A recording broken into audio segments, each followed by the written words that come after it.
1 Corinthians 11. Be imitators of me, even as I also am of Christ.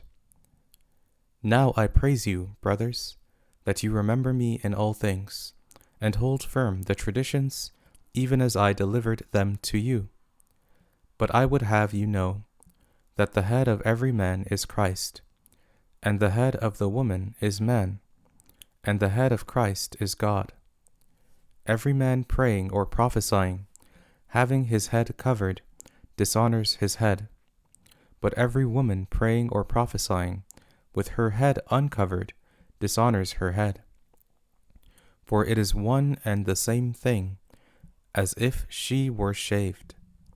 For if a woman is not covered, let her hair also be cut off. But if it is shameful for a woman to have her hair cut off, or be shaved, let her be covered. For a man indeed ought not to have his head covered, because he is the image and glory of God, but the woman is the glory of the man. For man is not from woman, but woman from man. For man wasn't created for the woman, but woman for the man. For this cause the woman ought to have authority over her own head, because of the angels. Nevertheless, neither is the woman independent of the man, nor the man independent of the woman, in the Lord. For as woman came from man, so a man also comes through a woman. But all things are from God. Judge for yourselves. Is it appropriate that a woman pray to God unveiled? Doesn't even nature itself teach you that if a man has long hair, it is a dishonor to him? But if a woman has long hair, it is a glory to her, for her hair is given to her for a covering. But if any man seems to be contentious, we have no such custom, neither do God's assemblies. But in giving you this command, I don't praise you, that you come together not for the better, but for the worse. For first of all, when you come together in the assembly, I hear that divisions exist among you, and I partly believe it.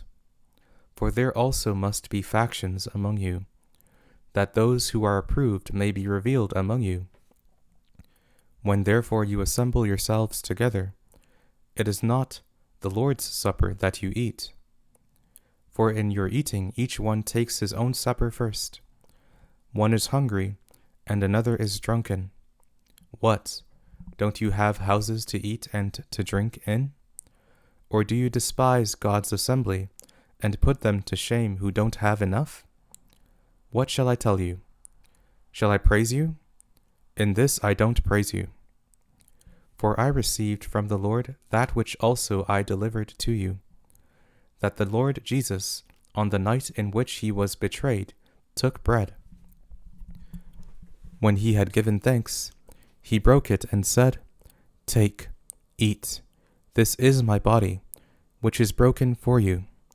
Do this in memory of me. In the same way he also took the cup, after supper, saying, This cup is the new covenant in my blood. Do this, as often as you drink, in memory of me. For as often as you eat this bread and drink this cup, you proclaim the Lord's death until he comes. Therefore whoever eats this bread or drinks the Lord's cup in a way unworthy of the Lord will be guilty of the body and the blood of the Lord. But let a man examine himself, and so let him eat of the bread, and drink of the cup. For he who eats and drinks in an unworthy way eats and drinks judgment to himself, if he doesn't discern the Lord's body. For this cause many among you are weak and sickly, and not a few sleep. For if we discerned ourselves, we wouldn't be judged. But when we are judged, we are punished by the Lord, that we may not be condemned with the world. Therefore, my brothers, when you come together to eat, wait for one another. But if anyone is hungry, let him eat at home, lest your coming together be for judgment. The rest I will set in order whenever I come.